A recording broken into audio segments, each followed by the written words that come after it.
Good morning. Good morning. Good morning, everyone. I just waking up to a fresh cup of coffee. A little bit of good morning. Hey, for some people it's morning. For some people it's afternoon. For some people it's evening. It was, just before before I went on, there was some Star Trek news. Star Trek, apparently, guys. And I think this is confirmed now. I think my camera's fallen. When I sit up straight, my head's gone. My camera fell. Maybe I'll hunch. I'll just hunch. Star Trek. The Kelvin timeline is dead. He's dead. Finito. He's done. Kurtzman. It looks like Kurtzman's on his way out. Kurtzman.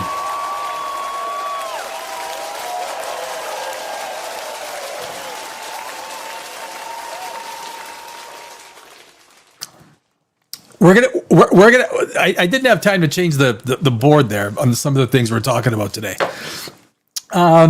But it's not, I guess it is kind of, it's, I guess 24, 48 hours. The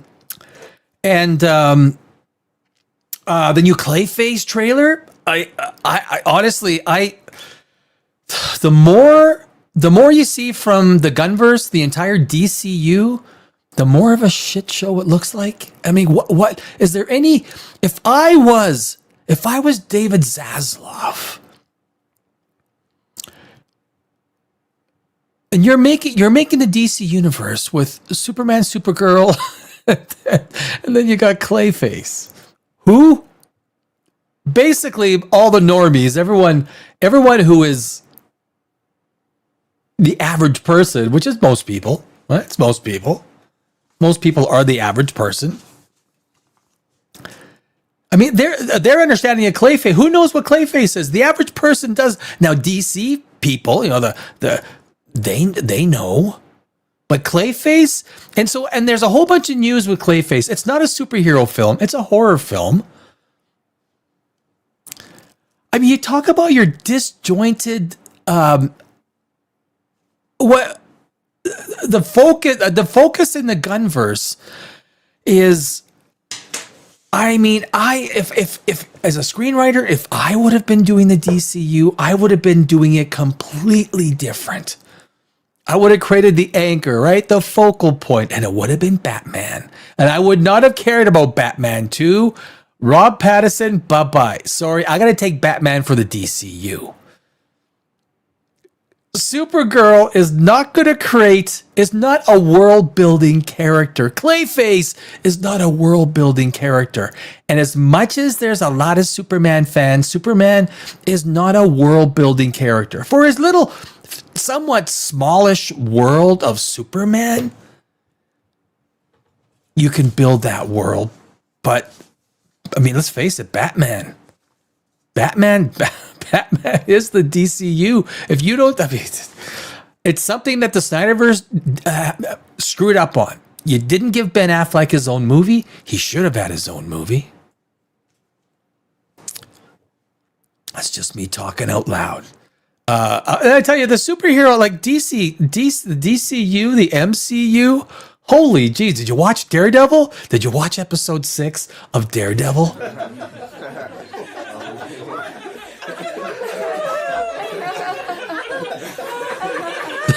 There's not even a story anymore. There's no story. It's like this lumpy, I mean, Daredevil with each episode just keeps going down.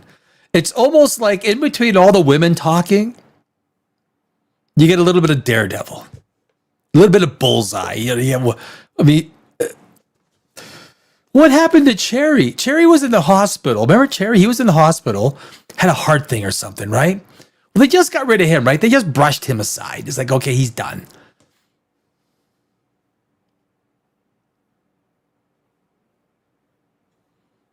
We know what happened to Foggy. Done. You're out of here, Foggy. We killed you. killed you off. Bullseye killed you off. And we replaced everyone's been male Muse killed him off fast, right? We got a female Muse on the way. We've got we got Karen Page. We've got all it is just literally, it is pure Disney. This is, how do you know it's a Disney production? When all the male characters get pushed aside, the female characters come in and start doing all the chit chat. And every single young little person is a daughter. Everything. There's no young little boys. There's no boys that exist in the MCU. I don't even think they exist in the DCU. But Jessica Payne, we got to see Jessica Jones and her little daughter. Not her daughter. It's all daughters. There's no boys.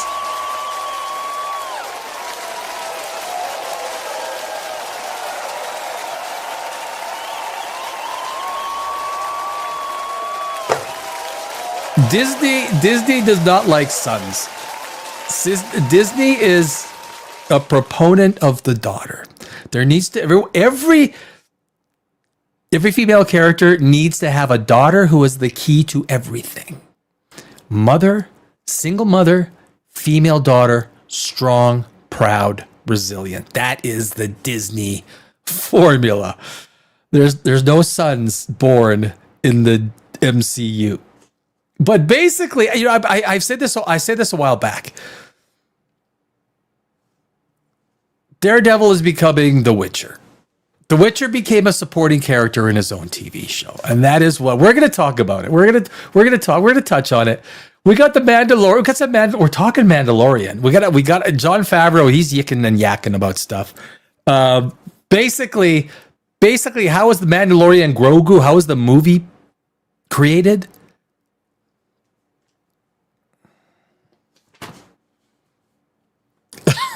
A season 5 or season 4 of the Mandalorian that didn't happen. It's like, well, okay, well, we might as well make a move. I haven't read the full article. We'll go through the article, guys. And this is just some other news. Meta. Did you hear the big Meta news? Meta owns Facebook, Instagram. Mark Zuckerberg. We know Mark Zuckerberg, right? 10% layoffs. They announced 10% layoffs today. 10%.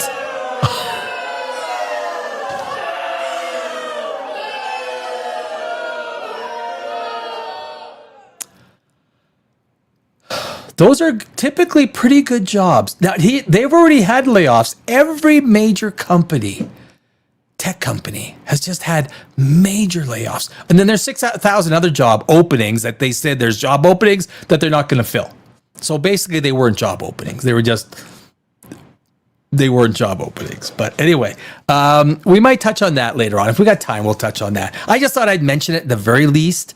I mean, these are big issues in society, big issues. And what else? There was something. Michael. Did you see the Michael? Maybe it's better that we talk about Michael on Saturday when we get more information on the box office. I think everybody that is going to see the Michael movie is going to see it on the first weekend, and it is absolutely going to bomb on the second weekend. That's what I think. So, I just want to. I got. There's a thing that I got written down at the 3-minute mark of the Daredevil episode. Death by hug. Death by hug. It's death by hug. So, we'll get to it. Let's take a look. So, guys, we got the Clayface trailer. Let me just move some things around on my screen here. The Clayface trailer is. I am absolutely confused at what. Sorry. At what? Where are we here? Sorry, sorry. I'm getting my computer screen set up, and it's. Where's the trailer? Oh, there it is. Okay, there it is. Let me pause this because it's self plays.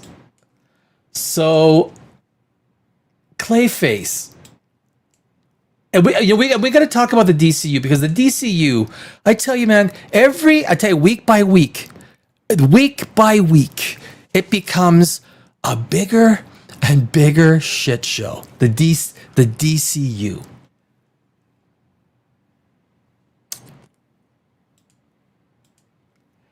And we'll see. This is the Clayface trailer. Now, we'll talk about specifics on the movie after we watch the trailer. We'll see if we might get copyrighted on it. If we get copyrighted, so if the trailer doesn't play in the replay after, that means I had to delete it because we were copyrighted on it. But we'll see. We'll see if it goes. But this is the trailer. Timing. There you go. That is. I don't. I'll give it light applause. A schmattering. I'm being nice. Schmattering of applause. Doesn't deserve it. Guys, Clayface is a horror movie. Clayface is a horror movie in the DCU. So we're going from a really bad Superman movie, a really bad freaking Superman movie, to most likely a really bad Supergirl movie. We'll see. We'll give it its chance. We're gonna watch it. But look, from the trailer and everything else, it doesn't look good, right? I mean, you might disagree, and that's fine. That's the great thing about movies. I mean, but from what we see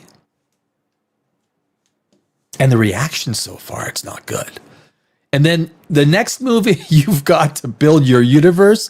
Are you seriously building a universe here? Or are you just fucking with us? You're punking us. What's going on here?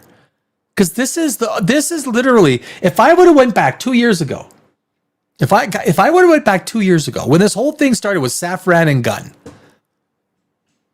if I would have thought that this would be where we are, third movie in, I'd be like, oh my God. Like, I think if David Zaslav thought that this was where the DCU, could you imagine the sale price of Warner probably would have been higher if there was like a DCU that was actually looking, kick ass, but it's not. Clayface is a horror movie, the third installment of the DCU.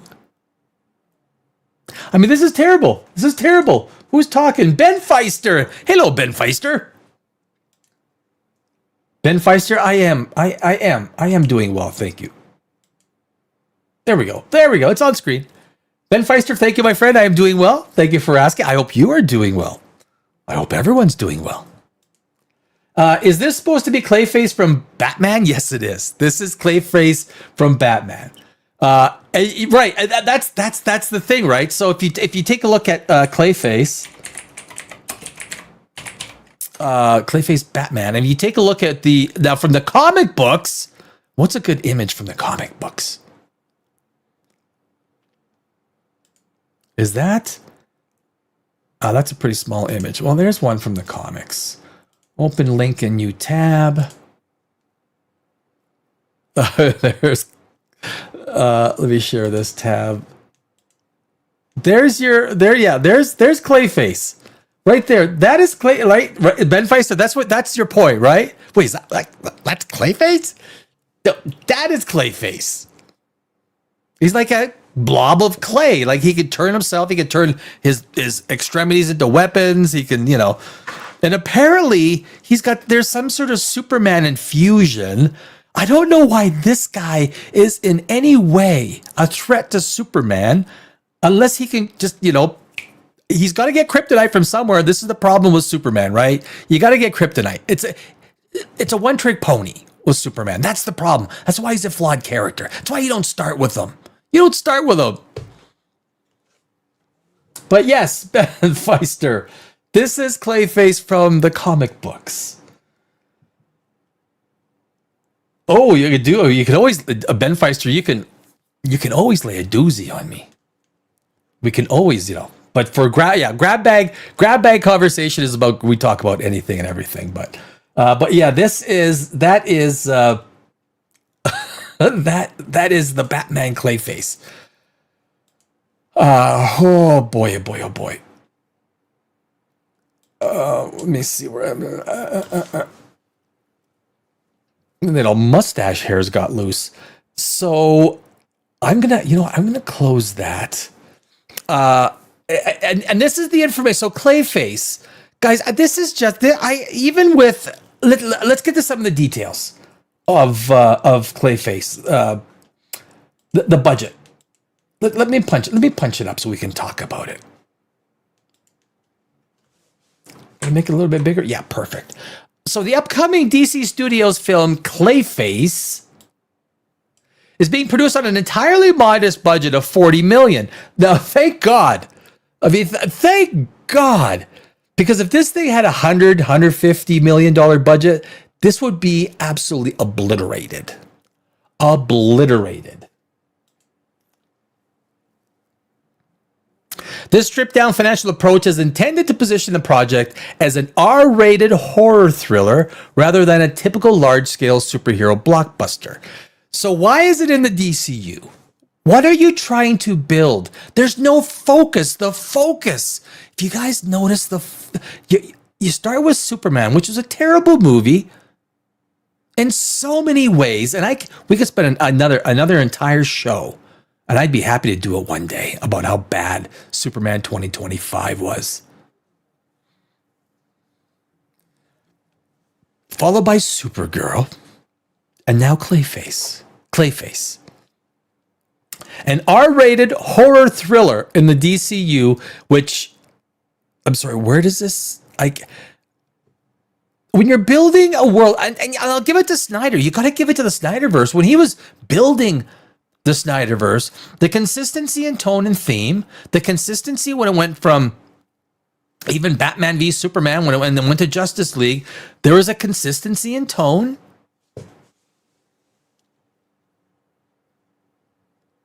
The budget strategy at $40 million. Some reports suggesting 45. It's probably 50 or 60. The film aims to maximize practical effects and makeup to achieve a visceral body horror aesthetic similar to films like The Fly. If you want to compare it to The Fly, you're getting into, like, if you guys have you seen The Fly with the original Fly with what's his name? 1980s Fly. Why can I not remember his name? What a great actor he is. 1986. Jeff Goldblum. Good, Jeff Goldblum. Thank you, Jeff Goldblum. Don't you want to start comparing stuff to Jeff Goldblum? You don't win that one, my friend. You don't win that one. That's a great movie. If you guys want to watch a great,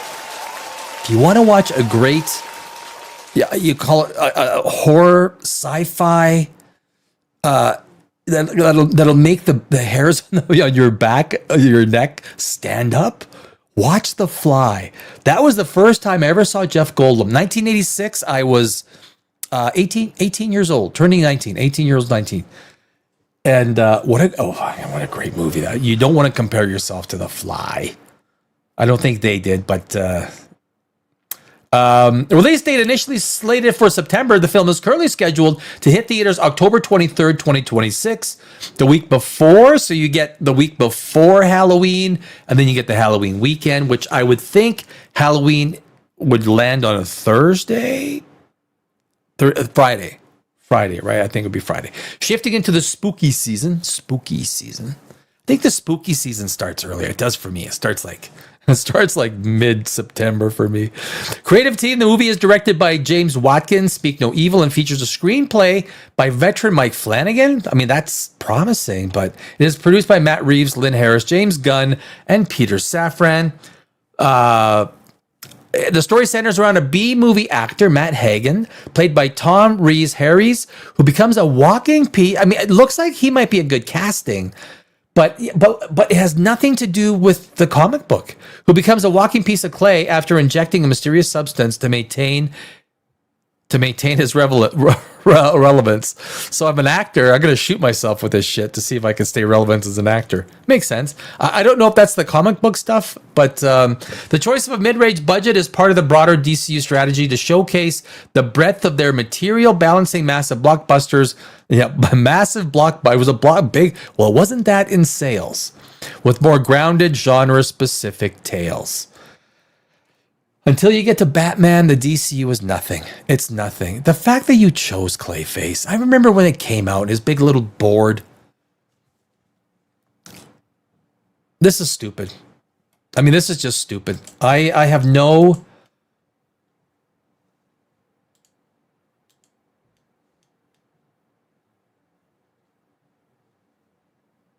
I have no...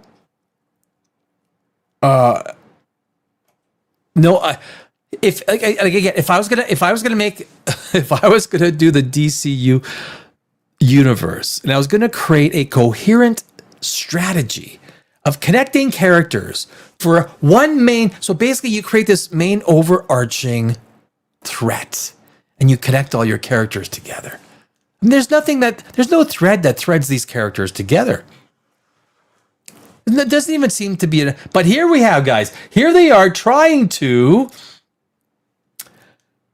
let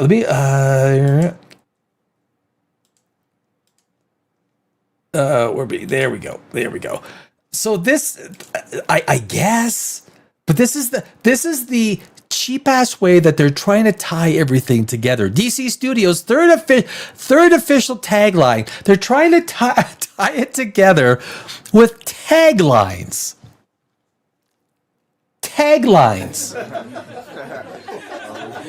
I might need a sip of wine before I read this one.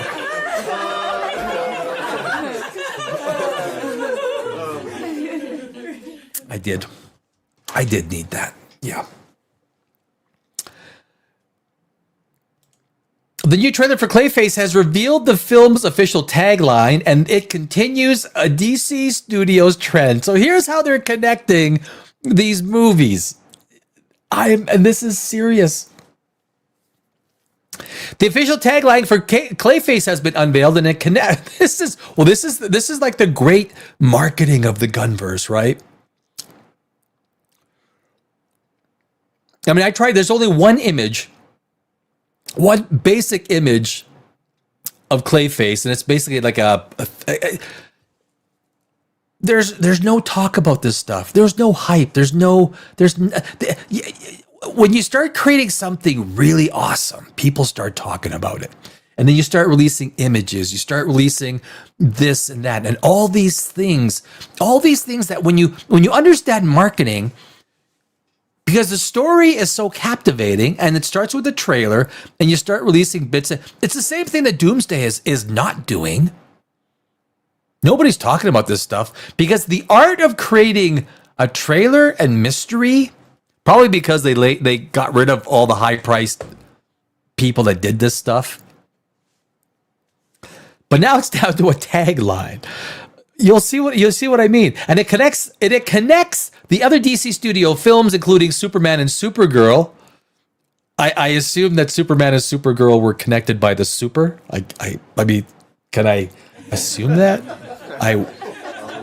The upcoming comic book movie is the first feature film under DC Studios to focus on a Batman villain. Really? That's like saying I'm like the fourth African-American female to run a governmental head of right? It doesn't mean anything, right? Like eventually you just stop saying it and you just become a regular, normal human being and you start doing it. It's the first Batman villain. Oh, wow. Okay. Should we care? Why should we care? You've given us no reason to care. And in screenwriting, in creating and developing characters, storylines that people get enamored with, that they feel compelled to follow, is based on emotion. There's no emotional content. A tagline. All right, let's keep going with this tagline idea. With Tom Rise Harry's portraying Matt Hagen, the actor who becomes a shapeshifter Clayface, unlike the Batman Clayface, is a confirmed part of the DCU. Get this. The new cinematic universe that James Gunn and Peter Safran are building with DC Studios and its latest tagline only deepens this connection. I thought they were going to say something else. Damn it. I think they do later on. The tagline for Clayface, guys, if you needed Pampers, I guess they're on sale at Walmart. The tagline for Clayface was revealed in the film's first chilling trailer. I wasn't chilling, which gave fans an initial look at the body horror scripted by Mike Flanagan and Hossein Amini, and directed by James Watkins. The tagline reads, this is the tagline for Clayface. Look fear in the face, my friends.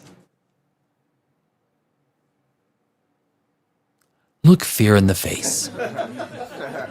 You looking at my face? You're looking at fear.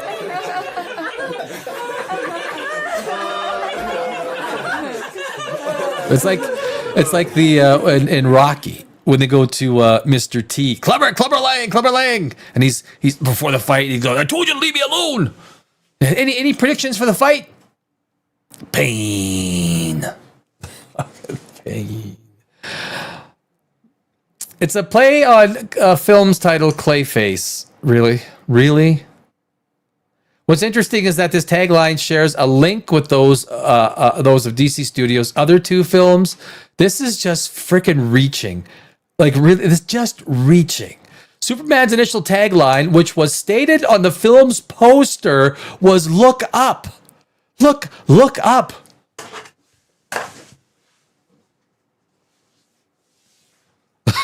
And the Supergirl slogan is "Look out."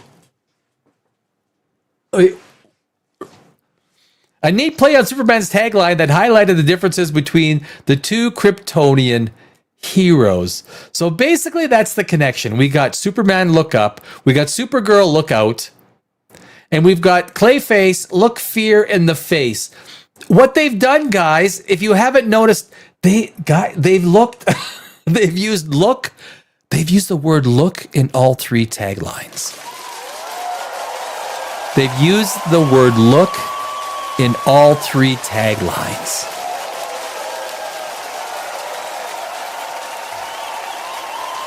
Look out. Look up. See right there, there's a little tiny look up there. Little tiny. Look out. See, look at that big bold look out. You got Supergirl. Probably a little vodka in there. I don't think she can get drunk though, right? Supergirl can't get drunk. Am I wrong? Supergirl can't get drunk. Cheap date. Want to go for dinner? At least I don't have to buy drinks. Clayface. I mean, does that scare you? Does that scare anybody? As a horror screenwriter, a person who writes horror films, I don't share the idea that this is... so Clayface is the DCU's third major theatrical release, but also its first in the horror genre. I don't get it.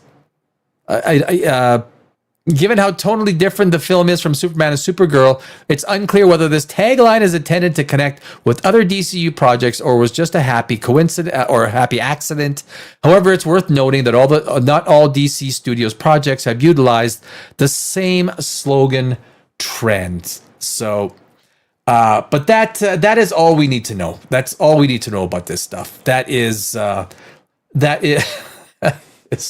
What a sad, it is a sad state of affairs at DC, at the Gunverse. It really is. It really is. It is shocking to me that James Gunn and Peter Safran can look at their accomplishments. Look at what we've created. Look at this amazing slate of movies that we've created.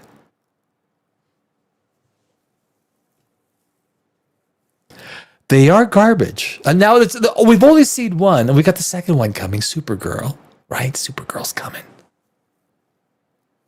Am I allowed to say that? Am I allowed to say Supergirl is coming?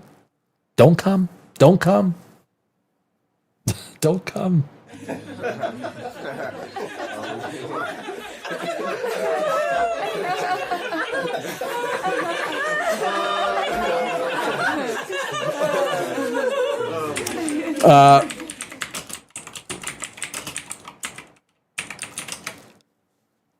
So that is, I don't, it's disappointing.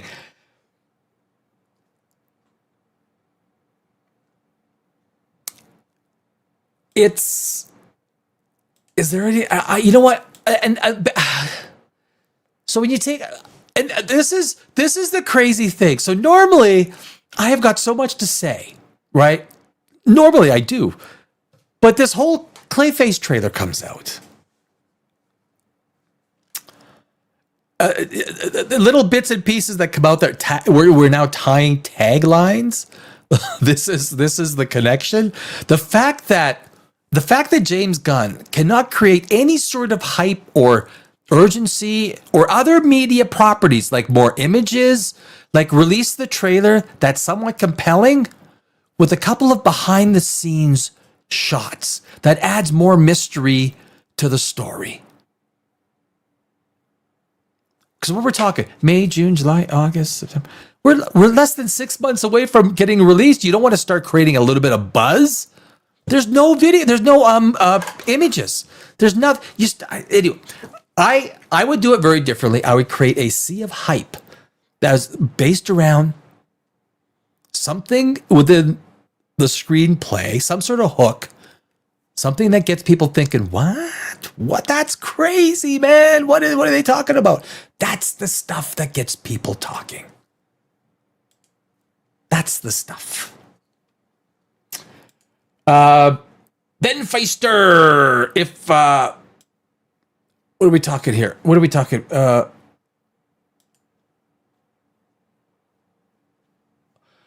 my topic of the grab bag portion, as a screenwriter, I'm assuming you know about the sad father concept in films and storytelling. It's a prevailing. That's basically. Well, yeah, I do. That's. Screenwriters are not that good nowadays, and there's basic tropes that they use over and over and over. One of them is the young girl who's the key to everything, right? It's a young trope. It's a trope that is like Jessica Jones in Daredevil. She has a daughter. Everyone has a daughter. Everyone's got a daughter in Daredevil. There's actually one of the sons, the one son who was a young teenager. I think he might have died. He got hit because they can't punch or hit a girl, a daughter, right? They need the son in there to get smacked and get killed. It's Disney, and that's the Disney bullshit, right? The fact that you can't even have a son. Tell me where there's a son that is the secret to everything. Show me. I'd like to hear about it. If I were to make a Batman, I like this. I like the way this starts. If I were to make a Batman villain story film, I'd do Man-Bat instead of Clayface. A Man-Bat is more monster character to build a story on. What I would do, because cinema in general is just having a really hard time, and it's not that you're wrong. I don't think if it was the Danny Alex cinematic universe, the Dannyverse, could I call it the Dannyverse? What I would do, knowing that cinema is hanging on by a thread, I'd pull out the howitzers. I would pull out the howitzers. And the howitzer would be Batman. I would load my cannon with all the Batman shit that I could load it with to start. And I would take those villains, not just one or two. I'd probably take 4 or 5 or 6, introduce them in some capacity. I would introduce the tone of the world, the feel, like all those things that make you feel something. I would have an impromptu visit between Batman and Superman. I did like the way that Snyder did it. It was instant hate because the way Batman saw it, was that Superman is basically helping to destroy Gotham. It was a good angle. That's a great angle to move it on, which was the basis for Batman v Superman, right? And granted, a lot of it is out of the comics. I would use the big guns. I would use the big guns. I would Wonder Woman. Jesus God, look at the freaking, like, if you got to recast, you recast. Say it's a total recast. Just, maybe you leave Flash out and you bring in Green Lantern. Not the Green Lantern and Superman. Oh my God, man. But I would bring out those properties that people know, and then slowly introduce behind the scenes as secondary characters, your Clayfaces, Man-Bat. I mean, I don't know too much about Man-Bat. I did. What was the other guy that you were talking about? The Robin character. You brought it up, I think, 3 or 4 weeks ago. I did look into it, and then I remember that he was a former Robin.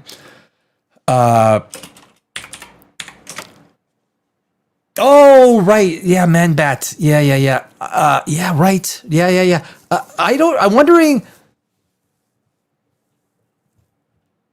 I would introduce a character like Man-Bat with Batman.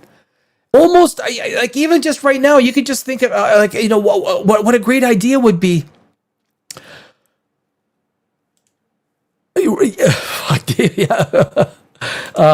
A Man-Bat is a far better direction for a Batman DC horror flick. What I don't disagree. I do not disagree with that. What a great idea would have been. Maybe you start with a Batman movie, and you have all of these bad gear, the bad cat, so many of them. Maybe you get 5, 6, 7 of them coming out to gang up on Batman. He is absolutely overwhelmed. And he's losing. He's getting his ass kicked, although he's holding his ground. And each one increases the threat level throughout the movie. This would be a great fucking movie. And if James Gunn, you use this, I'm suing your ass. Suing your ass. It's my idea. Okay? Right here.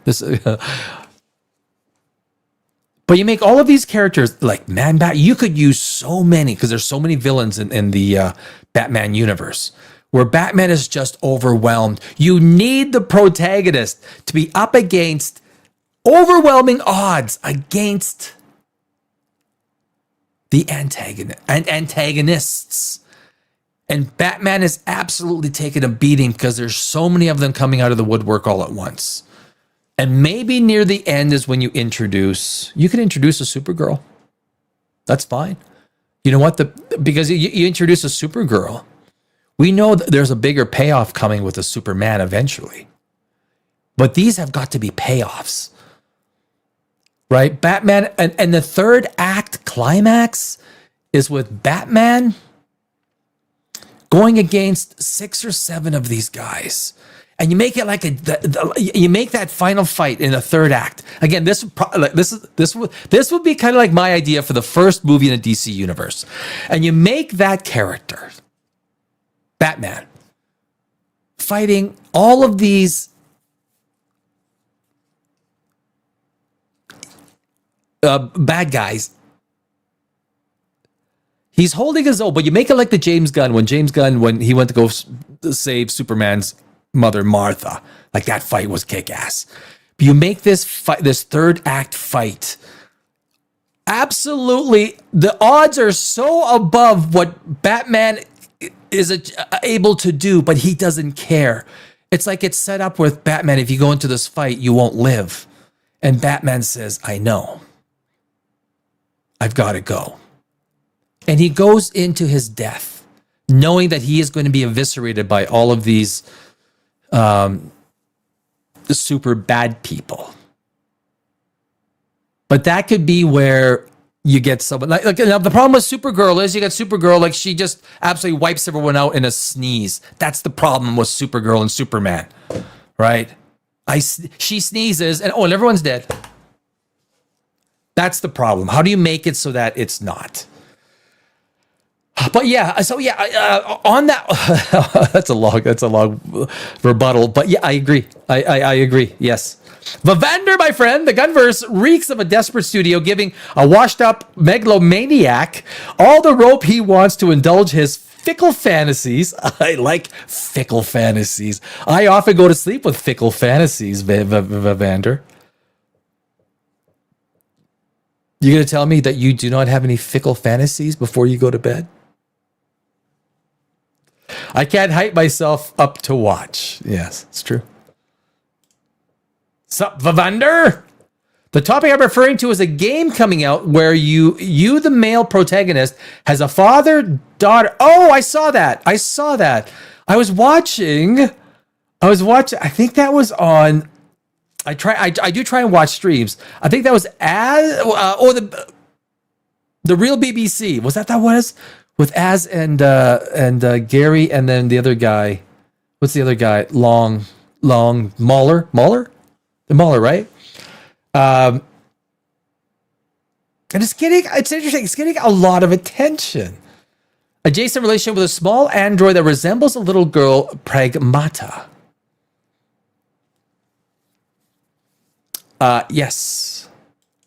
I found it. I tuned in. I jumped into their live stream, and I thought it felt like Gary, Nerdrotic dude, was kind of like, why are you kind of like, this doesn't seem relevant? But it actually became relevant. I think even that afternoon, it literally became the top of the news.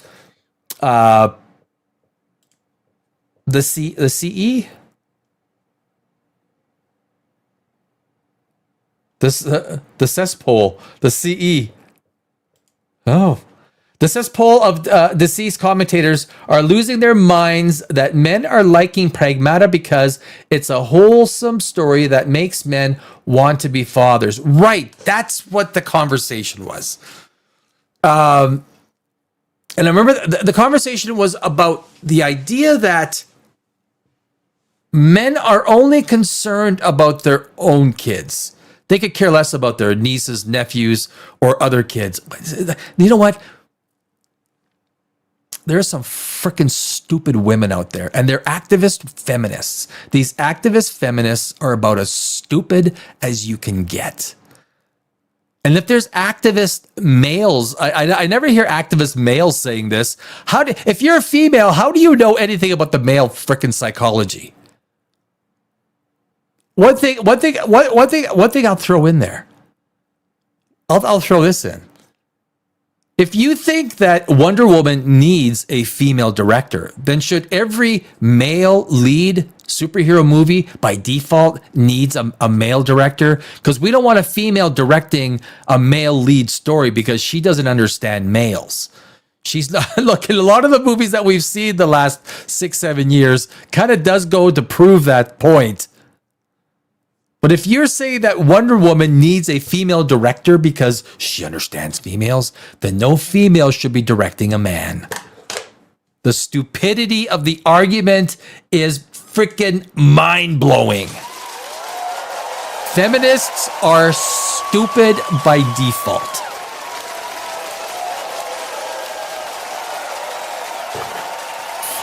It just is. Believe all women. Believe all women. Believe them all. Everyone, believe them all. Batman v Superman was dumb as.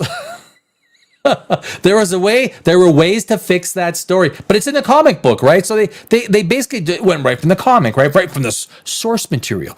But the story could have been constructed so much better. If there's even a 1% chance that we have it to take, it is an absolute certainty, just utter stupidity. Hack Snyder is a brainless dildo. Well, that is. That came from the comic book. That's source material, right? There is ways to have done that that would have made sense. I think it's actually an interesting and compelling when you have two superheroes, especially a Batman, a regular guy going against Superman, but for many reasons to set up that conflict. And it didn't work the way it was, the way he did it. And it didn't work the way The way when Batman went to go save Superman's mother, there are some incredible inconsistencies. It was void of emotional payoff. You need to build emotional payoff in everything. And emotional payoff gives credibility. Because if you're able to build emotional payoff, you're able to build a story that people care about. If people care about it, they'll care about the payoff. And there wasn't any. He did basically make it a brainless dummy fight. I'll go save your mother. Don't worry, your mother won't die tonight. Well, if Superman is strong enough to fly off, he's Superman to fly off, or he's strong enough to fly off and save his own fucking mother, and he'll save his mother in 2 seconds. I don't need a regular human being going to save my mother. Like if I was Superman, I'll go save your mother. No, that's okay. I'll go save my mother because you showed him that Superman was okay to fly off. What you had to do was to make Superman weak as fuck. He couldn't get up. He couldn't walk. He was still absolutely incapacitated. And you got to put stakes on the death of his mother. We already had a time ticker going, right? So if you're going to make Batman v Superman work, Superman cannot have the ability to go save his mother. He goes to try and he can't. He goes, Batman goes, I'll go save your mother, so you build a few of these things in, and then the payoff of Batman actually saving his mother, and maybe Batman or Superman comes and you get an emotional payoff that Batman actually saves Superman's mother. You need the payoffs. You need the emotional build. And that's where that movie went off the rails in 3 or 4 places.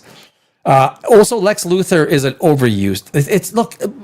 Superman's a broken character. He's a kryptonite and the same old, right? You need to have, Doomsday, right? You need to have, again, it's some derivative of his cell structure. It's a Kryptonian. It's the same thing. There's anything different in a Superman movie. It's always the same. That's the problem.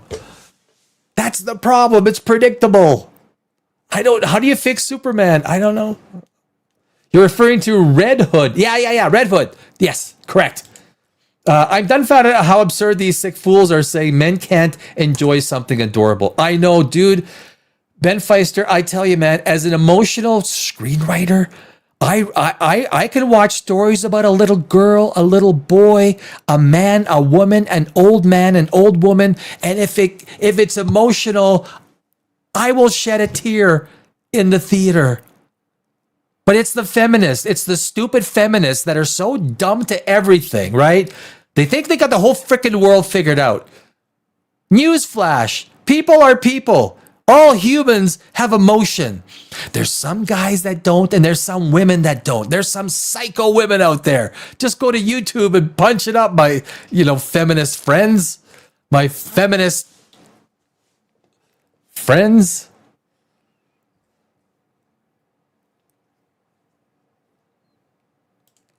Vivander! I indulge in fickle fantasies, but they aren't costing anyone millions of dollars. A Kleenex and a little Tide with bleach, and I'm back to factory settings. Oh yeah, you got to. Get some applause going there. We need some applause.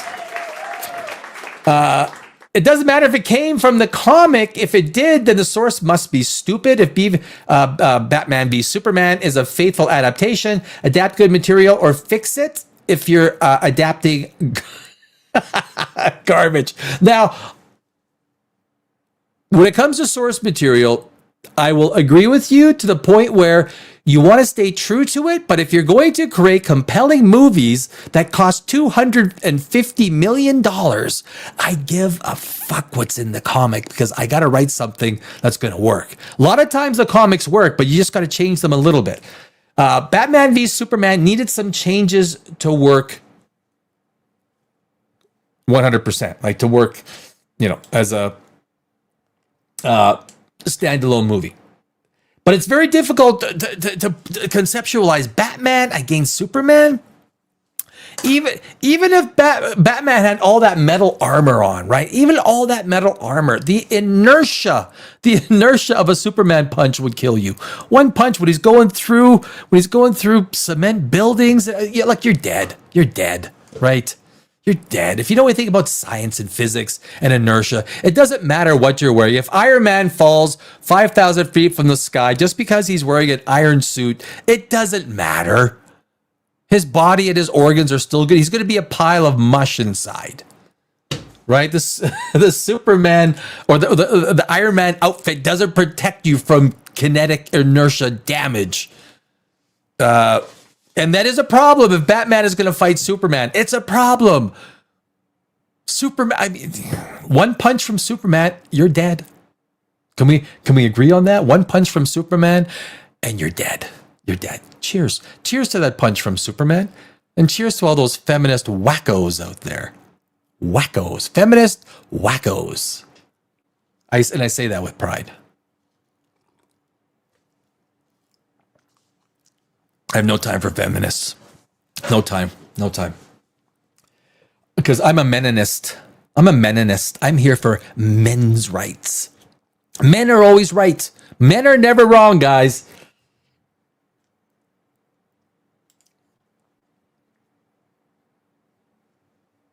To all the men in the house, men are never wrong. Believe all men. Believe all men.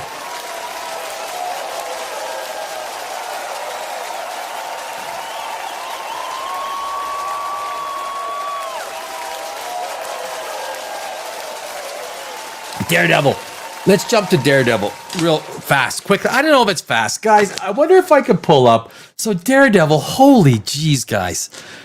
Have you ever heard of the have you ever heard of the concept death by hug? I wonder if I could pull up my Disney account. Disney, not stock price, Disney Plus. I have like 2 or 3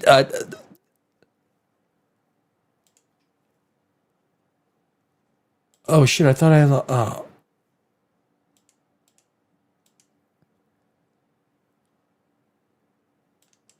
oh man, I thought okay, you know what? Actually, I can do this. Hold on a second. I just gotta get my email. Let me just, there we go. Yeah, we're good. I got my 6-digit code.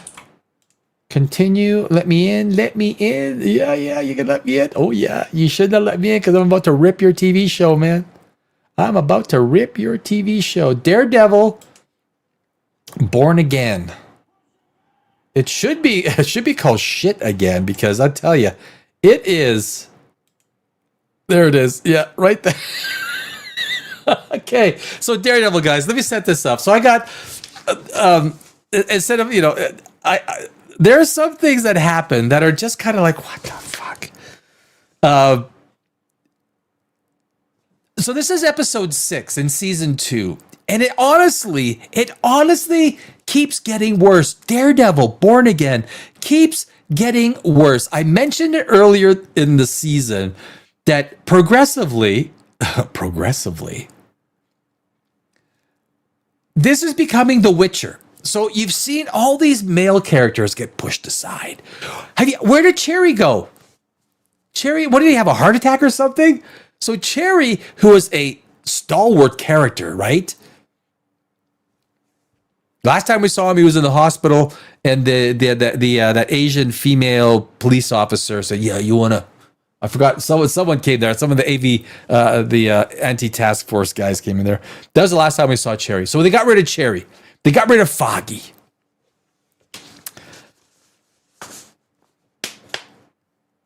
And basically, every show now is like this.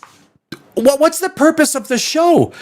At the end of this episode, we had what you would think would have been a season-ending fight.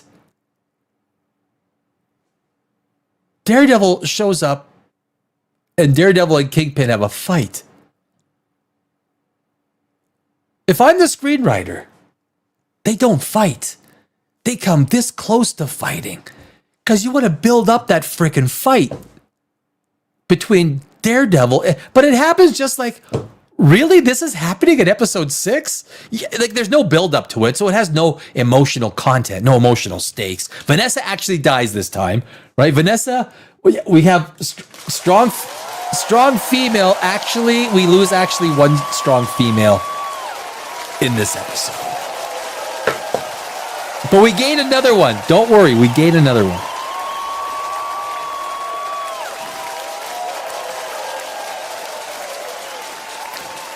We gain Jessica Jones comes back. Jessica Jones. And yes, she does have a daughter. She has a young daughter. It's a surprise. It's not a son. It's not a son. It's a young daughter. And I believe it's the first scene where they're in the house and it looks like some anti-task force guys come. And she goes outside, she beats the crap out of him, and her little daughter is playing with this explosive device, right? Just shaking it, and it's going do do do do do do do do. I got nothing against the character of Jessica Jones. I don't. I think she's kind of a cool character. It's just the way they establish and set it all up, right?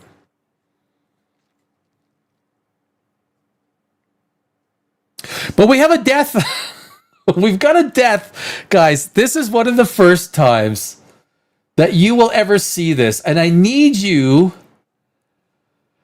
I need you to remember this moment for me, because you will.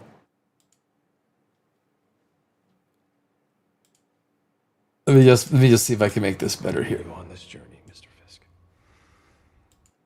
Let me just pause this. Where's the volume? Let's make sure we got the volume up. So Vanessa passes away. And I'm telling you guys, this is so fucking asinine. This is so stupid. It's beyond stupid. The doctor comes in to kind of like console Kingpin. But the doctor becomes, I've never known a doctor. Oh my God. So here they are. We're going to play this. I'm going to play this. Hopefully, it's short enough that we shouldn't get copyrighted on it.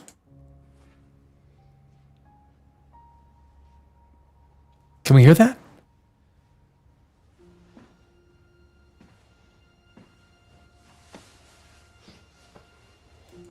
The doctor, I've never seen a doc come. Let's give me some hugs. I'm a doctor. This is Daredevil. Now, I've said before many times, and I've said it once in every show for the last 10 shows, D'Onofrio is a freaking terrible Kingpin. He really is. He really is a terrible Kingpin. Terrible. Sucks as Kingpin. But if you're like watching, LA Law or something, and they go death by hug, how did they die? It was death by hug. This is what death by hug looks like.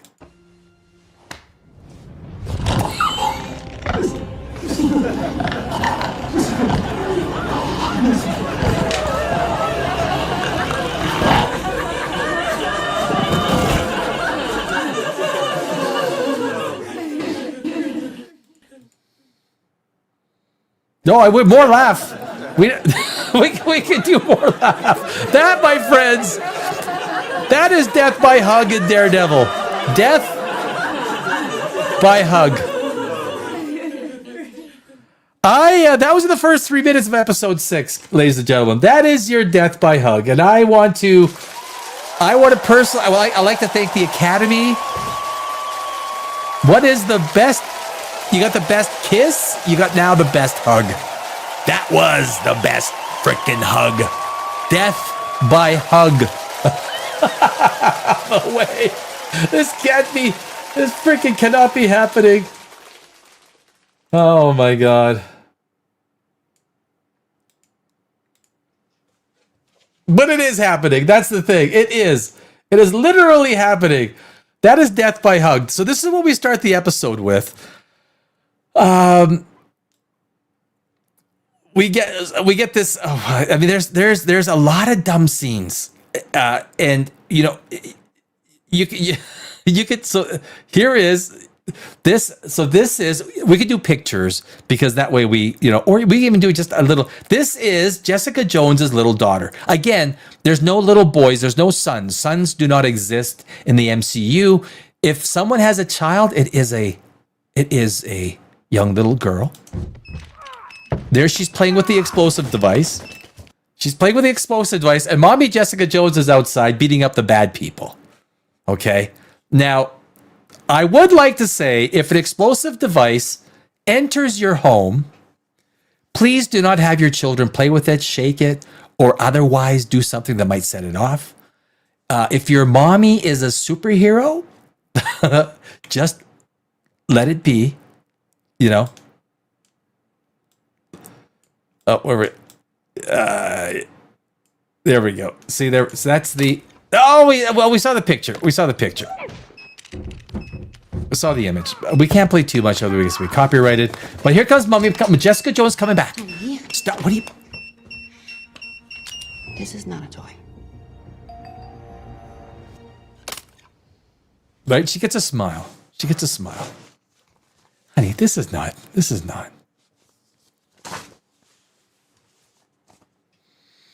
Bullseye. We get the bullseye. We're getting some, look at this is like our hero, the Daredevil, right? This is Matt Murdock. The male characters have got the intensity of like a rotting plum or a rotting apricot. He's just sitting there. He takes his mask off, I think twice for like a combined 30 seconds.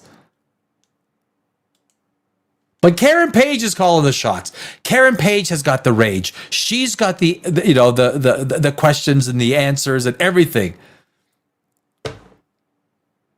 Docile Daredevil is basically now. There he is. He's just sitting against the door. Karen Page.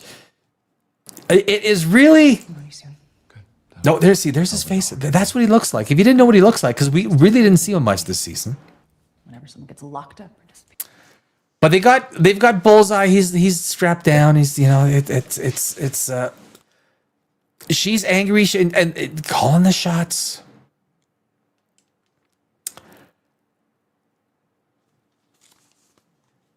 The female characters definitely own the spotlight. Whether it's BB Ulrich, you've got Heather Glenn, female muse.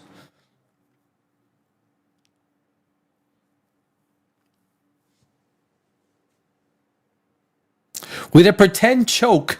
There's a pretend choke scene with Buck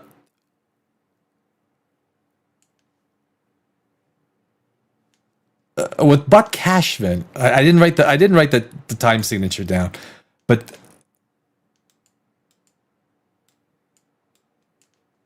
why is it not moving? Oh, got a commercial. It's got a. My subscription is not the commercial-free one. So here we got a little bit of Mandalorian. We're actually going to be doing a little bit of Mandalorian after this. I was wondering, why am I not moving forward? Why can I not move forward? The Mandalorian looks pretty bad. Basically, I should turn off the. Basically, the Mandalorian is season 4. That's what the Mandalorian is season 4. While you're breathing, you might have cracked a rib. I'm fine. Shit happens. No. And I don't mind Jessica Jones. I don't. I think she's an interesting character. We got rid of Vanessa. Well, we got rid of a female character. We need to replace it with a female character. If we get rid of a male character, we have to replace it with a female character. I'm imagining before the end of the season, they're going to get rid of the Daredevil and Elektra. Elektra's going to come in, and basically it's going to be, the Daredevil born again with Elektra. That's what's going to happen eventually. Jennifer Gardner, strap up.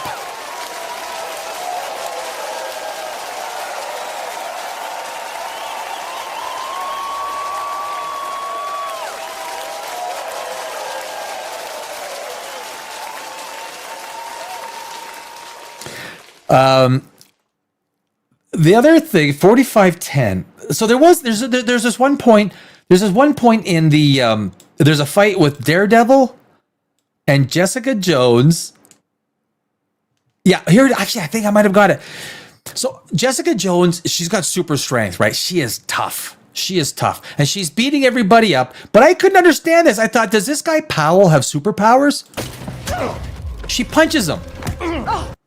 Did you see that? She punches him. And she does one of these and he just... So I literally had to Google, does Powell have superpowers?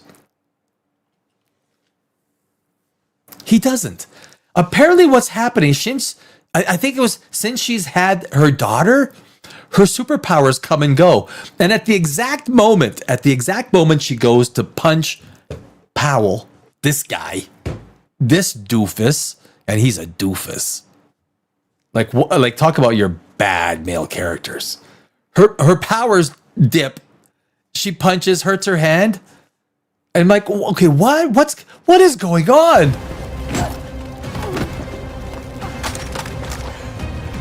I gotta fucking enjoy it.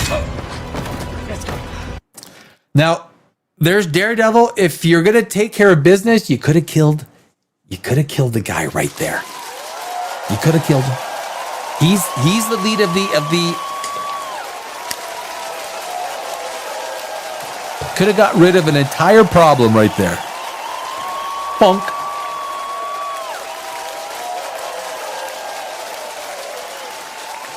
It's terrible.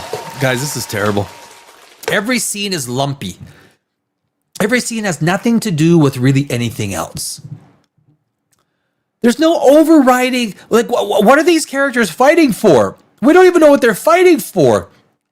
And so when I call it lumpy screenwriting, it's basically one scene almost entirely exists on its own merits. It has nothing to do with anything outside of its own existence, which is the worst kind of screenwriting you can get. It's basically like Stranger Things season 5, where every scene is explained to you why the scene exists, what they have to do, and what they're going to do to solve the problem to get to the next one. Some of the worst screenwriting ever. This is an episode with some of the worst screenwriting. And again, I use the term, now I also sometimes use the term Lego blocks. So when you start using Lego blocks to build your story, you're not threading all these pieces together. You're not creating a larger cohesive story. Episode 6, you could probably take this entire episode out. Nothing will change. Nothing will change. What was I doing? 4510. I wrote down 4510. I remember. Oh, right. So at the now, I will say this is at the very, very end. I have no idea. Why would you put the fight between Kingpin and Daredevil? No idea. No idea it's going to happen. There's no setup for this fight. We've got Daredevil and Kingpin fighting. The funny thing is, for the first half of the fight, Daredevil's not even trying. And so Kingpin is swinging at him. Daredevil is ducking and dodging. And so you would think when Daredevil would actually, when Daredevil starts trying, he's going to kick Kingpin's ass. It wasn't the case. It wasn't the case. It wasn't a great fight. There's no build up for it. There's no payoff. There's nothing. And Vincent D'Onofrio, if I haven't said it yet, is a terrible freaking Kingpin. He is a terrible Kingpin. There we go. And of course, this is where Daredevil says, you want to do this? You want to go this way? Well, nothing changes. Nothing in the fight changes.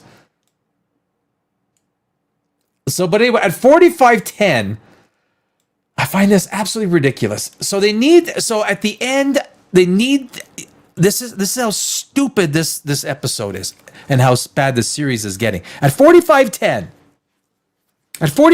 in episode 6, Karen and then Young White Tiger, and then I forgot this other guy's name. They go in and they're standing behind the police lines. There's a big, huge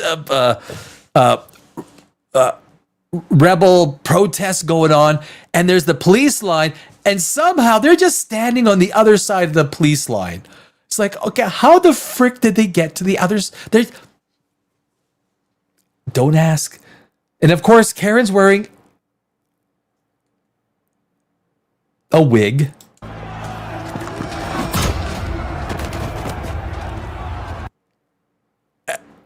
And guess who takes a shot over the head? How did they get? They just walked in. They just walked in behind the police lines, and from out of nowhere, because the plot requires someone to get hurt at some point in time.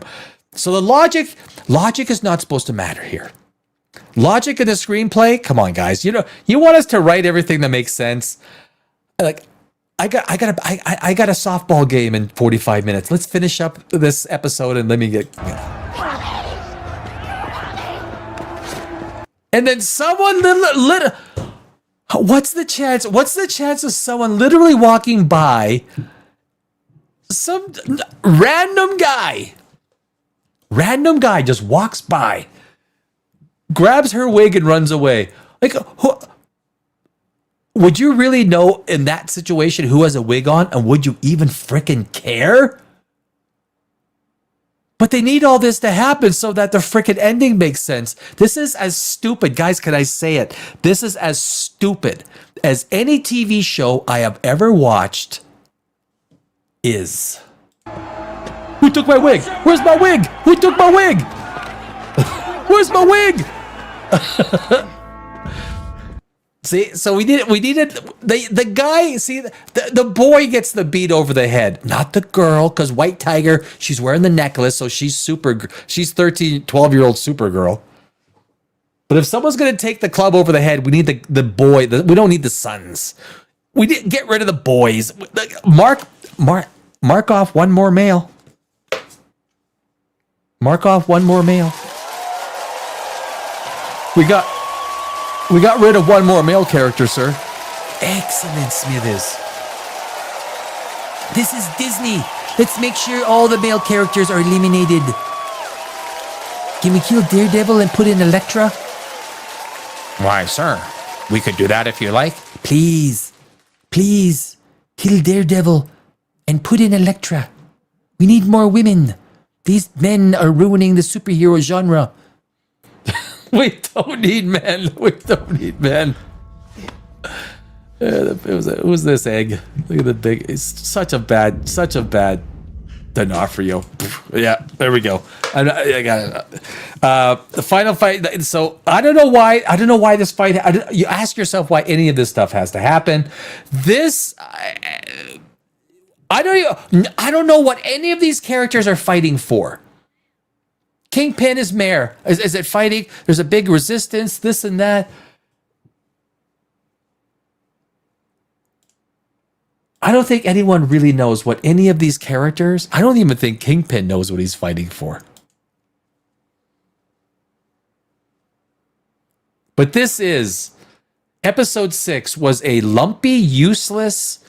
What does this entire episode even stand for? What is it supposed to mean? Does it move anything forward? Is there a plot that we're supposed to go, oh, I get it. So you introduce Jessica Jones. You reintroduce Jessica Jones. Okay, we got it. She's got a daughter. We got it. You killed off one of the guys. It looks like, well, he got a bong bong over the head. So he might be out. We got to replace him with another female. It is a bad TV show that is progressively getting worse with each episode. And I think, guys, it is hard to argue against the fact that Disney does not have their paws 100% into this shit. Because this is Disney formula at its very best, and it is garbage. It is garbage. Daredevil is becoming sewage. Garbage to sewage. We'll watch episode 7 next week, guys, but I didn't do the pretend chokehold with Buck Cashman. Buck Cashman's got super strength and stuff, right?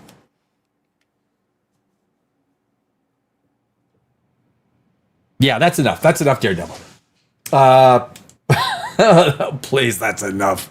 Please. What do we got going here? We got Vivander. I have no time for feminists. They'll be lucky if they get any oregano from my spice rack. No oregano for you. Nope. None for you. I don't know if you missed my other comment, but Red Hood is Robin you were referring to. I did. Didn't I read that? I thought I read that. Yeah, yeah. I thought I did read that. Maybe I read it and I didn't put it up on screen. But yes, I did correct. Forgive me if I'm stuck on this one topic. That's okay. Pragmata, this is one topic that really pisses me off, that men are seen as predatory because of a man's natural protective traits. No, absolutely. Right? Absolutely. It is a constant theme. It is a very narrow, stupid, narrow-minded, asinine, I'm a stupid ass screenwriter, or else the studio or the producers ask for it. Because if they ask for it from me, I'd say, go write it your fucking self. I'm not going to do it. Just make sure when in the screenplay, you give the women agency. We don't want to make women look bad or stupid. Oh. So everything that's really bad or something it's got to be a guy? Yeah, that's what we need. Oh, okay. So women do no wrong. Women are all good. Yeah. Let's just make sure if there's let the women decide and figure out the problems. Okay. I know. Fuck you think, brother Ben Feister. I'm with you. As if men have no nurturing emotions at all. Yeah, exactly. It's a despicable insult to me as a Christian man who enjoys my time with children at my church. And I'm not a church-going gentleman, but I very often have gone to children's hospitals to drop off teddy bears, to give clothes away when it's cold outside. I will drive around and give clothes away, mittens, jackets, literally just whatever it is, whatever is required. Donate to children who need surgeries. Whatever it is, Ben Feister, I am so with you. However you give. And you know what it is? It's always these dumbass feminists. It's always the dumbass feminists. Always. They are an irritating group of narcissistic, dumbass. I'm not gonna. I've made my point. So I agree. So Ben Feister, yeah, totally. With you 100%, my friend.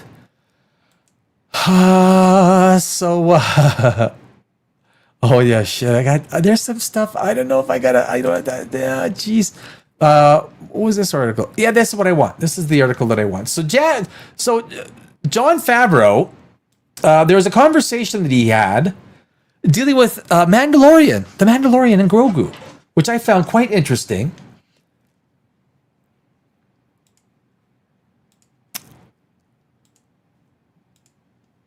And where are we here? And how do I make this?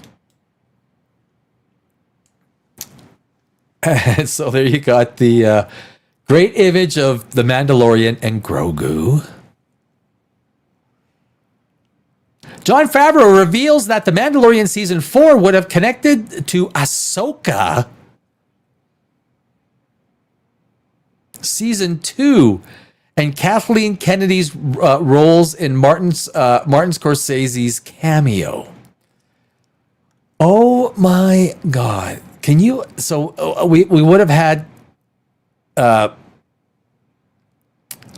Ahsoka and a Mandalorian. I guess from a screenwriting perspective, I guess it could be good. In the latest issue of SFX magazine, director Jon Favreau states that would have been the Mandalorian. There would have been a Mandalorian season 4 was supposed to have been set up with Ahsoka season 2 and could have possibly even included Grand Admiral Thrawn. However, Favreau says that he had to start from scratch after the recent writers and actors strike.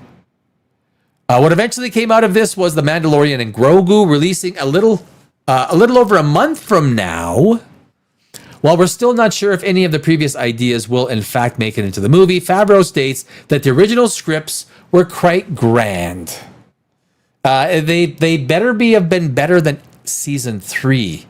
He says there were a lot of characters. It assumed you'd watch the whole show, and it was teeing up what was happening, moving into the second season of Ahsoka. It was Grand Admiral Thrawn, and following the larger storyline of this era of the Star Wars timeline. Favreau states later that he essentially had to completely start over once it was decided to make a movie. He highlights that because of this change, it had to be more accessible to general audiences who might not be completely caught up with Star Wars lore. He states that you can't just make those scripts and turn them into a movie. This is a completely different medium. Having someone who has done a lot of TV scripts and a lot of movie scripts, yeah, when you write a TV script, you do it under a very different auspice, right? The way you create the story, the way you end an episode, the way and even just your stakes, your tension, your conflicts, very different than a TV show. Extremely different. Your subplots become much more important than a TV show. Much more important. So I had to start from scratch. Essentially, there were things I wanted to pursue. I like the idea of Grogu being the Mandalorian's apprentice. As long as you understand the archetypes of this hardened warrior with their vulnerable young apprentice, you'll know these characters well, even if you've never seen the show. But it's boring. But it's boring, John. But there's a lot of Star Wars in there. You're going to see where things are going in the wider universe, but that doesn't diminish from the experience of watching it as a standalone film. I'm not sure if there's anything else we really need to get into that. Because there is some other Jon Favreau news.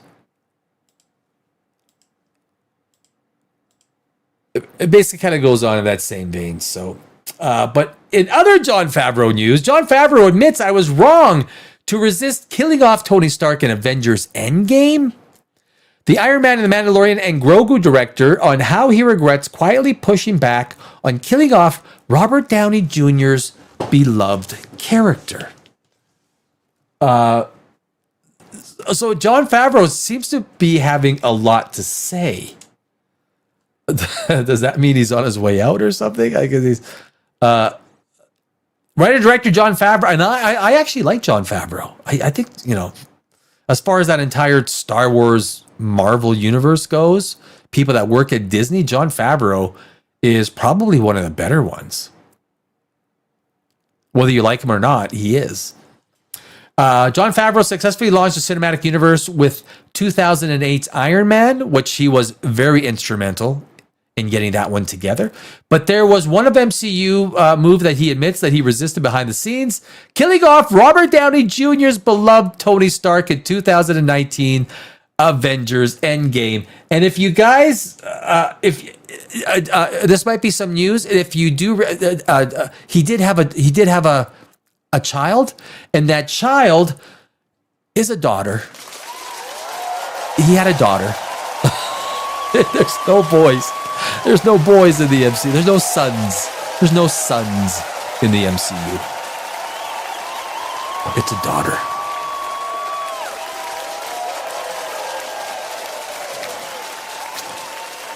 Imagine like a MCU barbecue. All the superheroes get together.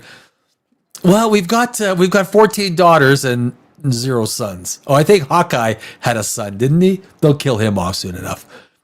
We got 14 daughters and 1 son. Okay, well, make sure we got lots of dolls and stuff to play with, I guess. I don't know. Appearing on Jimmy Kimmel Live. All right, Hollywood Reporter. You can't highlight. You cannot highlight. There we go. Appearing on Jimmy Kimmel Live on Tuesday to promote his upcoming Star Wars film, The Mandalorian and Grogu, Favreau says he called up Anthony and Joe Russo to push back. This was for Endgame. Against their plan to end the character he helped create.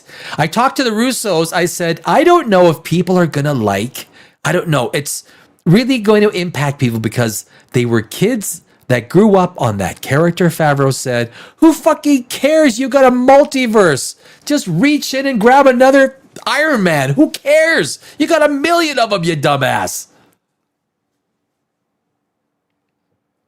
You killed off Logan. You didn't care about Logan. We just went in and we grabbed another one. He's dead. How do we get another one? Well, we got the TVA. Guys, we got the TVA.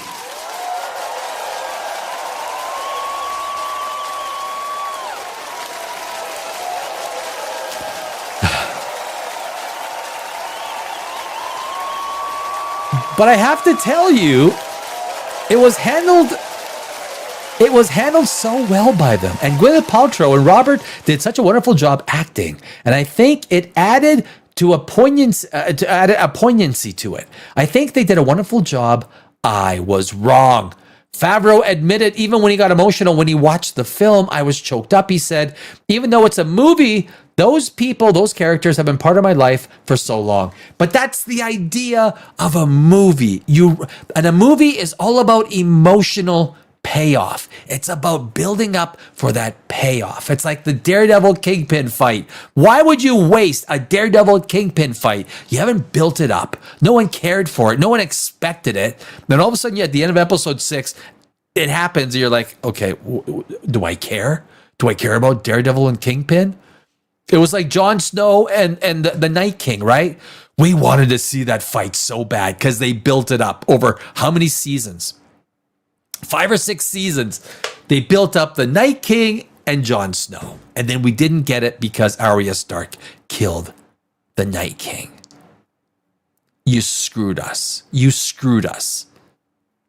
You built up this matchup between the Night King and Jon Snow. And then you give the kill to Arya Stark. Oh my God. That was one of the worst payoff boondoggles in the history of payoff boondoggles, my friends. Favreau added he's excited to see Downey as Doctor Doom. I'm not. I think it's freaking ridiculous. Two major characters. It's not like having a secondary character, right? But when you have a major character like Iron Man, and he looks exactly like Doctor Doom,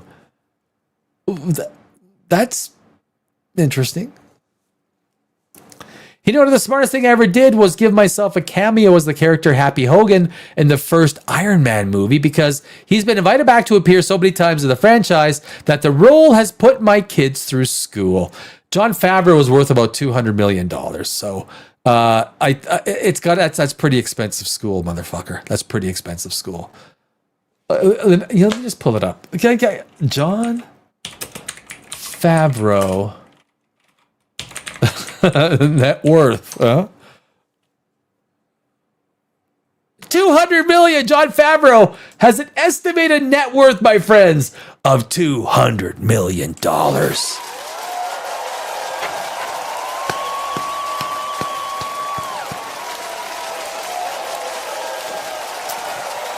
That's expensive school, my friend. That is expensive school.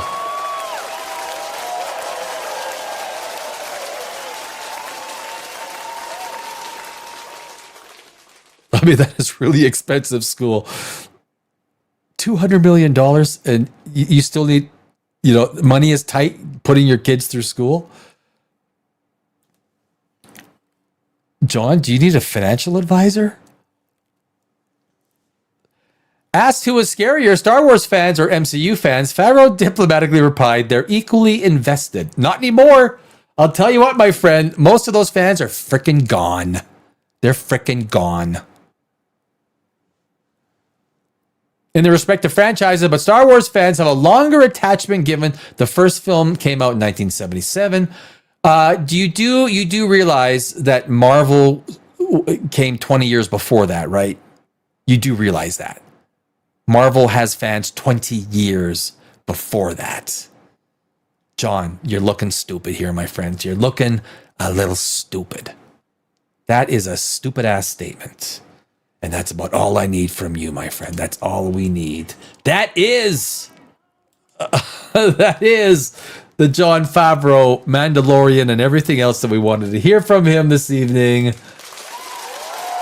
From Disney. I like the guy. I do like the guy. I do.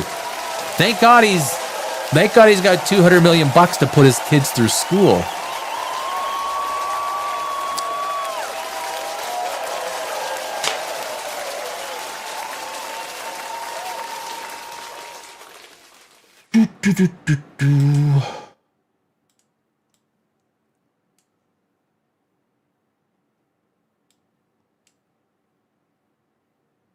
You know, I can lift this eyebrow up.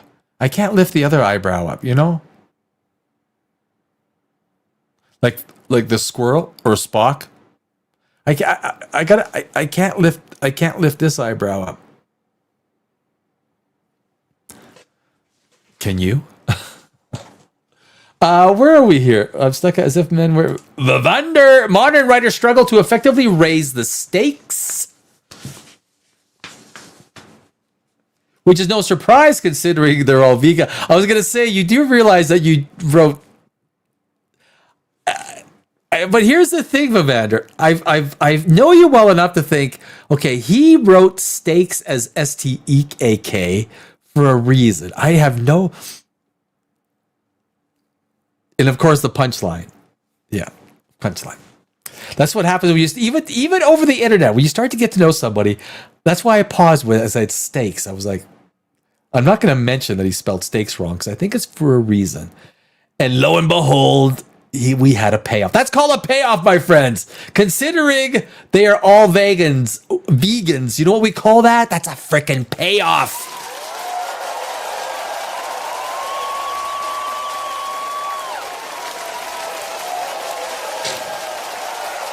It's a payoff.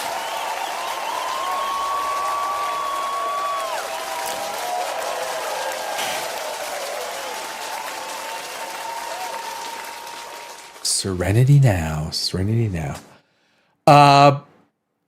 There's an international trailer for Masters of the Universe. I'm actually going to save that for Saturday, I think, because I mean I've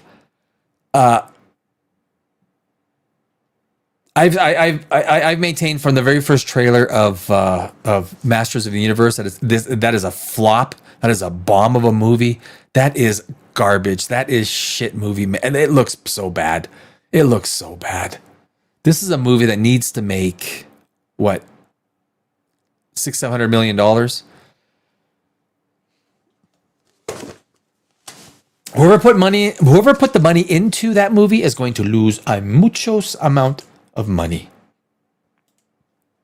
I do want to. We got this.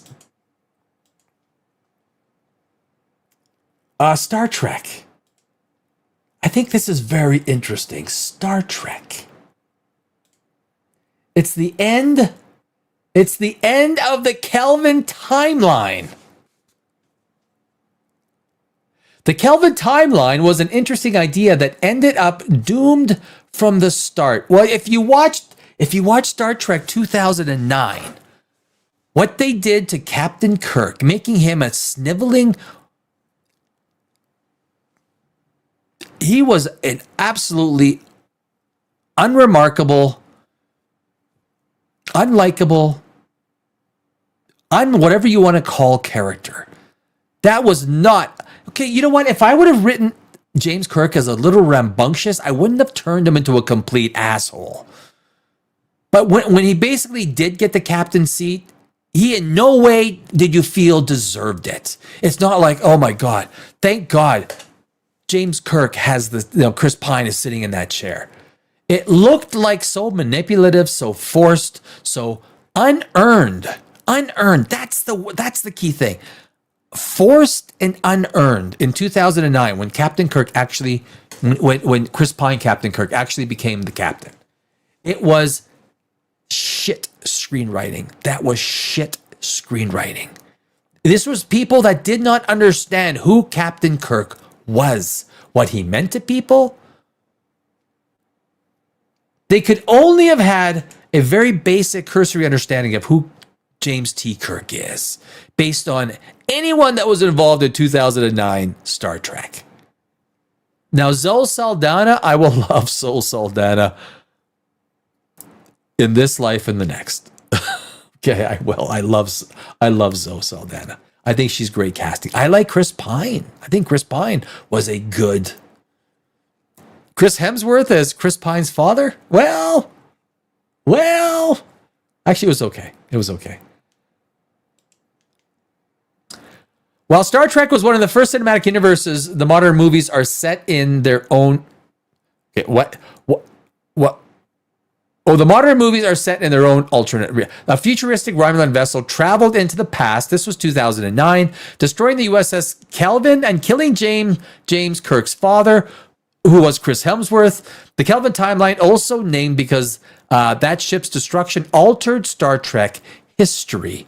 On one hand, this was a clever idea to unburden those new stories from the established canon. Don't think it was. Yet this approach ignored the reasons the films with the original USS Enterprise crew succeeded in the first place. Exactly. By changing history, the characters became fundamentally different people, which is my freaking point with James T. Kirk, and Chris Pine was a perfect choice. The establishment of that character was disgusting.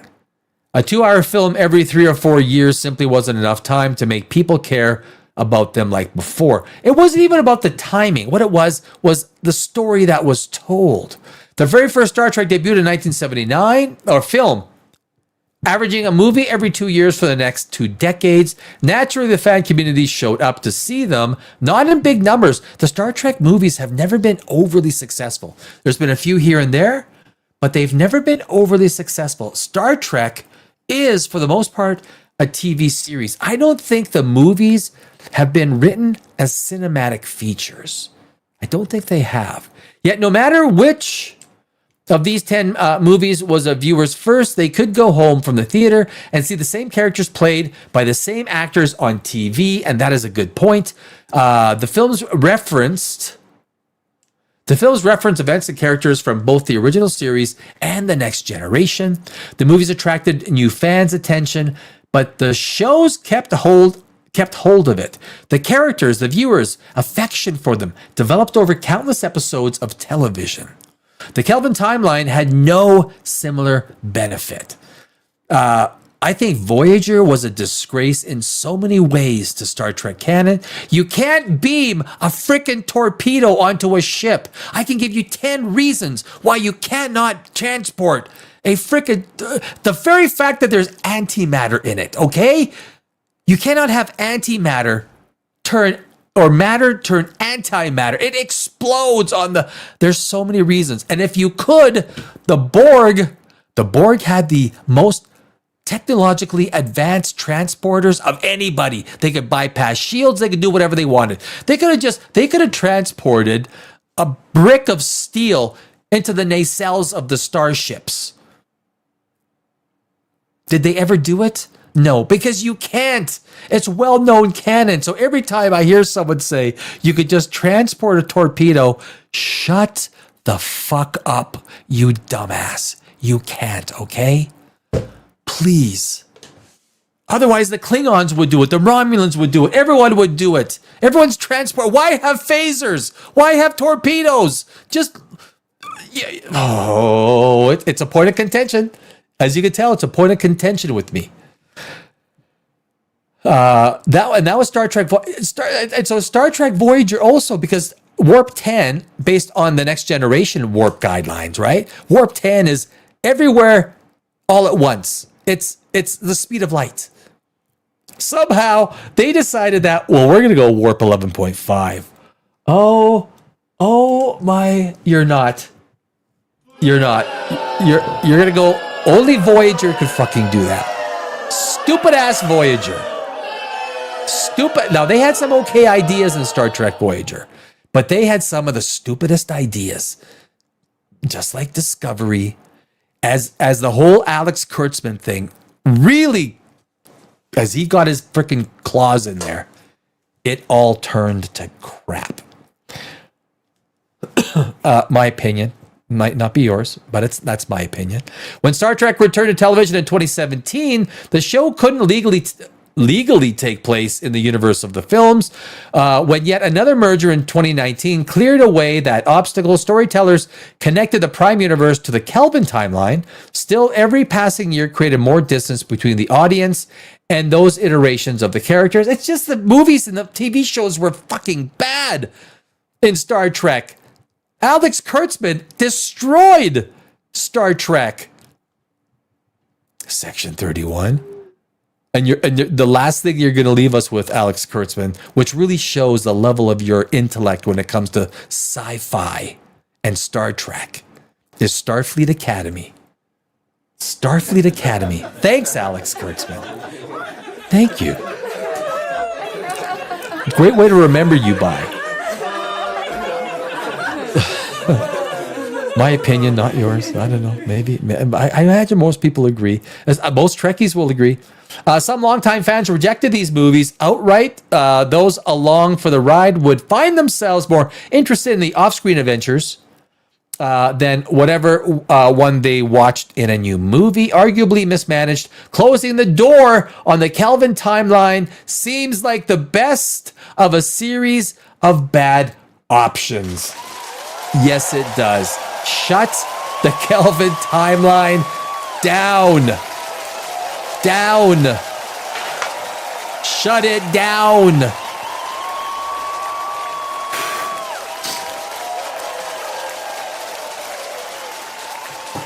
I started watching Star Trek in 1973. I was born in 1967.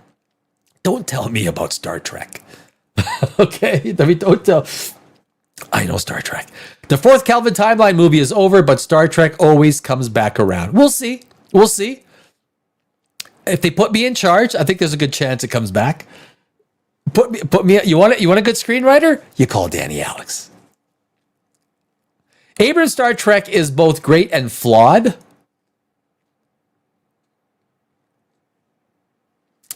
It's a well-made film with stunning visuals. There are some interesting visuals. I'll hand it to that, right? There are some very good visuals that I really like. Great performances by actors faced with the challenge of replacing legends. I did like a lot of the casting. I did. I've always said that. Yet from the way characters' personalities changed, this guy really has this stuff. I think he's hitting the nail on the head on a lot of what I think. Like the destruction of Vulcan. The movies rarely achieved the ephemeral goal of feeling like Star Trek. Similarly, the action-packed spectacle of the films often left little room for the inspirational and allegorical storytelling fans expected. Who is this guy? I like this guy. I normally am ripping these dumbasses apart. Holy jeez, did I go?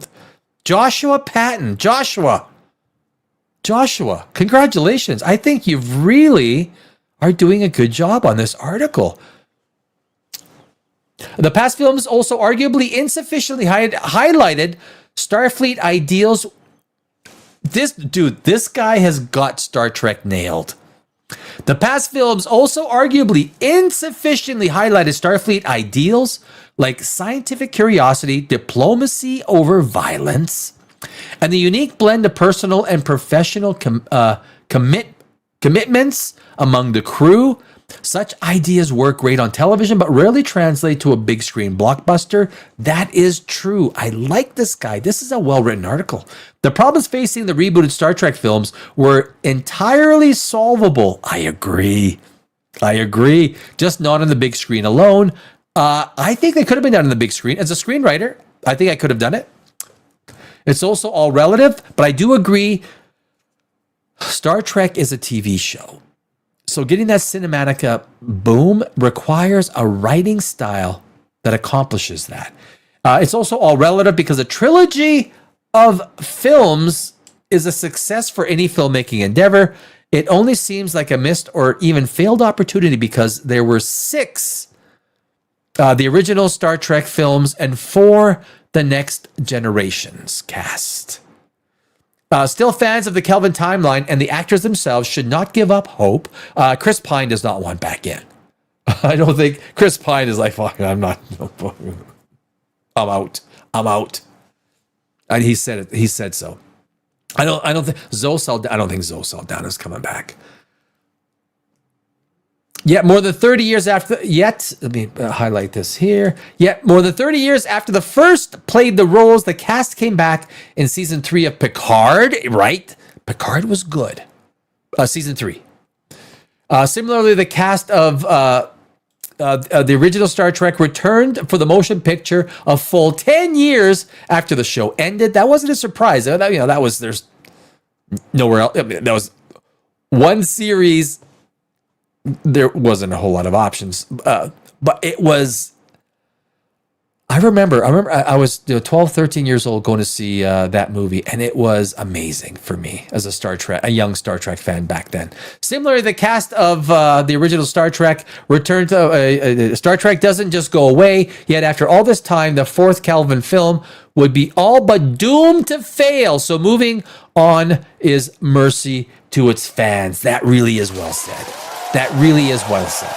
Yet after all this time, a 4th Kelvin film would be all but doomed to fail.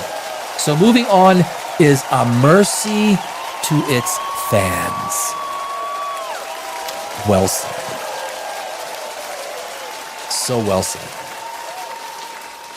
They're available on DVD, yada yada yada. But anyway, that is so this article did catch my attention, basically saying that. And I think this guy's got it. Joshua M. Patton, my friend, very well written. It's officially the end of an era for Star Trek's Kelvin timeline. It is. And that is reason enough to go celebrating this weekend. The Kelvin timeline.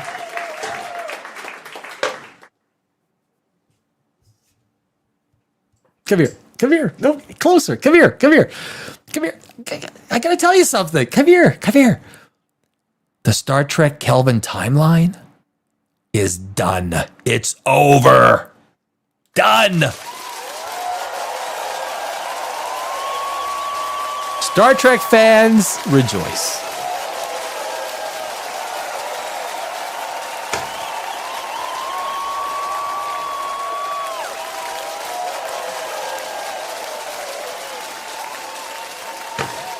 I couldn't get it to focus. That was the word I was trying to think of, the word focus. You know, the whole show today, my camera dropped. I had no idea. So if I'm standing up straight, normally talking like this, my head's cut off. So all show I've been ducking. I don't know if you've noticed, I've been kind of like ducking.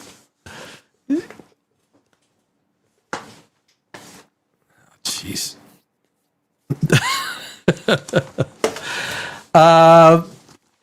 Masters of the Universe. We're gonna do that on Pop Radio Just Live. It's Saturday night. Excuse me. I'm sorry. Michael. The movie Michael is releasing this weekend. No, I've on Tuesday I came out and I've always maintained that for this movie to be successful would surprise me. I've seen a lot of people saying, "Oh, it's going to be a big movie." I have a hard time seeing it. Everybody that wants to see this movie will see it on the first weekend. Now, if I'm wrong, I'll eat crow on the second weekend. So I think it's going to have good numbers this weekend, but after this, it's going to crash and burn. I don't think there's any... People are hoping to see something with the trial, something with his relationships, something that's deeper than what we already know, and nothing's there. Nothing's there. All of your IMDb, all of your Rotten Tomato high scores are from fans, and I'm a fan. I'm a Michael Jackson fan.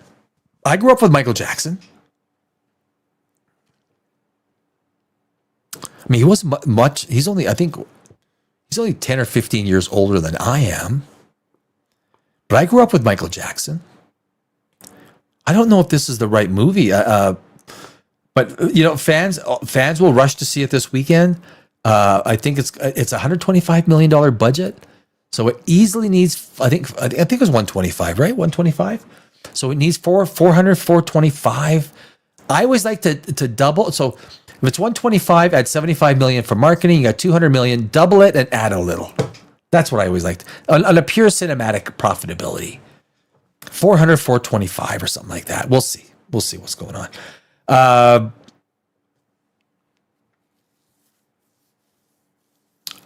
We did go death by hug. That's the best. Death by hug in Daredevil. Guys, we've got to hold you. We got to hold you away that superheroes will kill. And Kingpin has proved it because a doctor came in to offer solace. He put his hand on Kingpin's shoulder. And then, unbelievable. We went through this. When Kingpin stood up, the doctor went to go hug Kingpin. And then death by hug.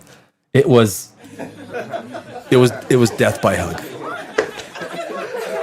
It's the first on television, on streaming television, ladies and gentlemen. Death by hug. You don't want death by hug. You don't. You don't want death by hug. Ladies and gentlemen, that is the show for this evening. It's Thursday night, Poprageous Live, the big show. We're going to be back on Saturday. Poprageous Live, it's Saturday night with some more fun shits and giggles. I hope you join us. Come and hang out for a little while or the whole show. It's up to you. My name is Danny Alex.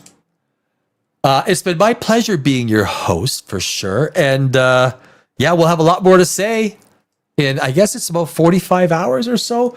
Enjoy your Friday. We're down to Friday. It's the weekend. So I hope you enjoy it, guys. Again, this is Poprageous, and it's been one hell of a good time being your host. Cheers.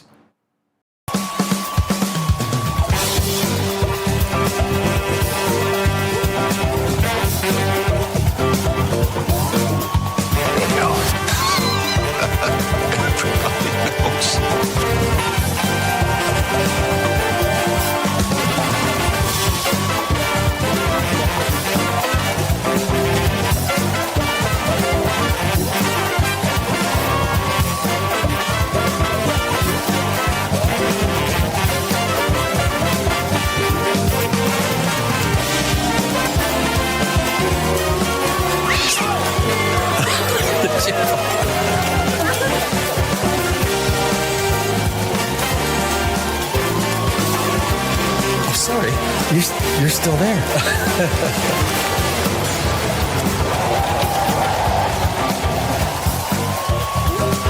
Yeah, baby. Are you not entertained? I'm sorry, baby. I didn't know it was your turn. You. Look at me. Yes. What's wrong with being sexy? I mean, there's no... Sex. These go to 11. Does that mean it's louder?